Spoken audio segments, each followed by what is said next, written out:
Warahmatullahi wabarakatuh. Ala manfaati ulumi wa ulumikum al-Fatihah. A'udzu billahi minasyaitonir rajim. Bismillahirrahmanirrahim. Alhamdulillahil alamin arrahmanir rahim maliki yaumiddin iyyaka na'budu wa iyyaka nasta'in ihdinas siratal mustaqim siratal ladzina an'amta 'alaihim ghairil maghdubi 'alaihim waladdallin amin ya rabbal alamin. Anak-anak, ini kamu masuk di jenjang aliyah ya, jenjang aliyah atau SMA bab 1. Ini aswaja. Bab 1 tentang pondok pesantren. Pondok pesantren. Ini kamu pelajari benar-benar biar kamu betul-betul paham nanti apa hubungan pondok pesantren dengan NU. Dalam kompetensi dasar di bab 1 ini hanya ada 2 nanti yang kamu pelajari. Yang pertama, kamu mampu mendeskripsikan pondok pesantren dan hubungannya dengan Nahdlatul Ulama. Yang kedua, menceritakan kembali pondok pesantren dan hubungannya dengan Nahdlatul Ulama. Peta konsepnya ini pesantren, nanti sejarah pesantren, klasifikasi pesantren, peran pesantren terhadap Nahdlatul Ulama. Pengertian pondok pesantren. Frase pondok pesantren merupakan 2 kata yang saling berkaitan dan mempunyai tujuan yang sama, yaitu sebagai tempat tinggal sementara untuk belajar agama Islam. Kata pondok berasal dari bahasa Arab funduk, yang berarti ruang tidur, wisma, atau hotel sederhana. Sedangkan pesantren berasal dari kata santri dengan awalan pe, akhiran an. Jadi santri itu pesantren. Di pondok pesantren itu secara pengertiannya demikian. Menurut istilah, pesantren adalah lembaga pendidikan tradisional Islam, tempat para santri belajar agama Islam dan menerapkan ajaran Islam menjadi bentuk perilaku yang islami. Menurut Imam Bawani M., pesantren adalah lembaga pendidikan dan pengajaran agama Islam umumnya dilakukan dengan cara non-klasikal. Jadi tidak kelas-kelas. Asli awalnya dulu itu pesantren itu ya di masjid, terus ngaji, kiainya ngaji, kamu maknani. Itu istilah pesantren pada zaman dahulu. Kalau sekarang pesantren pun juga sudah ada diniyah yang di kelas-kelas ya. Ini sejarah berdirinya pondok pesantren. Asal mula pondok pesantren itu adalah lembaga pendidikan Islam pertama kali yang didirikan oleh Maulana Malik Ibrahim, Syekh Mahrobi.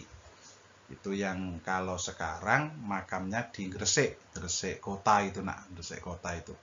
Syekh Maulana Malik Ibrahim atau Syekh Mahrobi. Yang berasal dari Gujarat, jadi dari luar negeri ini Beliau terkenal dengan julukan spiritual father atau bapak spiritual Wali Songo. Karena beliau adalah Wali Songo yang tertua itu adalah Maulana Malik Ibrahim yang makamnya ada di Gresik.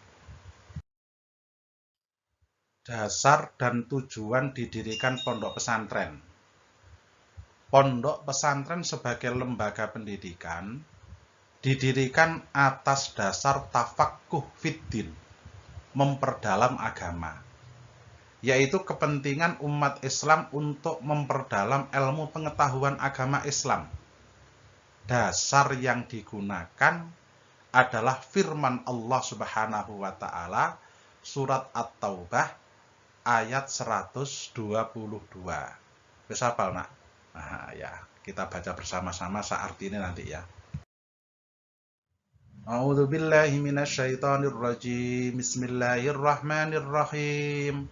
Wa ma kanal mu'minuna liyanfiru kaffah. Falaula nafara min kulli firqatin minhum ta'ifatul liyatafaqahu fid din waliyungdiru qaumahum idza raja'u ilaihim la'allahum yahdharun. Janganlah, nah, ini makna apa ya, makna bebasnya, janganlah orang mukmin itu pergi semuanya untuk menuntut ilmu. Tidak perlu, tidak semua itu harus pergi, tidak semua. Ya orang mukmin itu ya ada yang mondok, ada yang apa, tidak apa-apa. Tetapi falau la nafaro min kulli firqatin, lah ya mbok ya sebagian dari mereka itu ada yang pergi mondok yang liyatafaqahu fiddin. Mereka memperdalam agama. Lek wis pinter pulang dadi kiai, liyung diru qaumahum idza rajau ilaihim. Dia pulang, dia memberi pengajaran, dia ya liung diru itu aslinya ya ngeden-ngedeni, maksudnya adalah menerangkan mana yang halal, mana yang haram, bagaimana cara beragama. Nah, pulang ke kaumnya, semoga kaumnya bisa menerima pembelajarannya. Ini surat At-Taubah berapa tadi? 122 kalau tidak salah ya. Pak Imam lupa tidak memberikan terjemahannya. Terjemahannya sudah dibaca oleh Pak Imam inilah, nonton ya. Oh, ini ada artinya. Ada artinya, lupa Pak Imam. Artinya, tidak sepatutnya bagi mukmin itu pergi semuanya ke medan perang. Mengapa tidak pergi dari tiap-tiap golongan di antara mereka beberapa orang untuk memperdalam pengetahuan mereka tentang agama? Mau perang kabeh gak ono yang tafakuh fiddin, ya rusak. Makanya ya yang perang oke, yang berdagang boleh, yang apa boleh, tapi memang harus ada sekelompok orang yang tafakuh fiddin. Dan setelah itu memberi peringatan kepada kaumnya apabila mereka telah kembali dari pondoknya, supaya mereka dapat menjaga dirinya. At-Taubah 122. Tujuan pondok pesantren ada dua, yaitu tujuan secara umum dan tujuan secara khusus. Tujuan secara umum pesantren adalah untuk membina warga negara agar berkepribadian muslim sesuai dengan ajaran agama Islam dan menanamkan rasa keagamaan tersebut pada semua bagi kehidupan dan mempersiapkan seseorang untuk menjadi manusia yang berguna bagi agama, masyarakat, bangsa, dan negara. Itu tujuan pesantren secara umum. Nah, yang secara khusus, nah ini kita lanjut. B, tujuan khusus ini ya, nah. Tujuan khusus pesantren itu satu, mendidik santri untuk menjadi seorang muslim yang bertakwa kepada Allah, berakhlak mulia, memiliki kecerdasan, keterampilan, dan sehat lahir batin sebagai warga negara berdasarkan Pancasila. Yang kedua, mendidik santri agar menjadi kader-kader ulama dan mubaligh. Mubaligh itu yang menyampaikan, berarti penceramah itu ya, yang berjiwa ikhlas, tabah, tangguh, wiraswasta, dan mengamalkan syariat Islam secara utuh dan dinamis. Dan yang nomor 3, mendidik santri memiliki kepribadian dan semangat berbangsa agar dapat menumbuhkan manusia-manusia pembangunan yang dapat membangun dirinya sendiri dan bertanggung jawab terhadap pembangunan bangsa dan negara. Ini tujuan pondok secara khusus nak, yang nomor 4 kelanjutan yang di atas.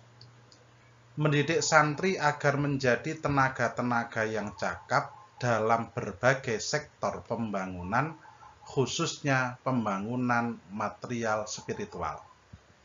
Yang kelima, mendidik santri agar dapat membantu meningkatkan kesejahteraan sosial masyarakat dalam mensukseskan terwujudnya pembangunan bangsa dan negara. Sekarang kita berbicara prinsip-prinsip pendidikan pondok pesantren. A. Adanya kiai sebagai figur sentral. Jadi pondok kudu ono kiyaine rek. Yaitu seorang yang memiliki ilmu pengetahuan, ilmu agama yang cukup tinggi. Menjadi panutan. Karena kalau di sekolah ya, di sekolah itu ya ketemu pagi sampai kamu pulang sekolah, itu pun di kelas kalau kiai itu 24 jam. Maka seorang kiai ya harus betul-betul jadi panutan. Di Jawa lagi, kiai itu menjadi ya menyelesaikan semua masalah. Sampai ya contohnya Pak Imam, mondok ya diajari ngaji dan lain sebagainya. Waktu besar digolekne bojo. Lah itu kiai itu sampai demikian. Jadi, memikirkannya sampai luar biasa demikian. Yang B, nak, adanya masjid. Masjid tidak hanya berfungsi sebagai tempat ibadah umat Islam dan para santri, juga sebagai tempat pembelajaran para santri. Pak Imam dulu di pondok yang ndelosor di masjid untuk ngaji itu. Ya, sampai ngantuk-ngantuk barang, kadang-kadang keduron gitu ya.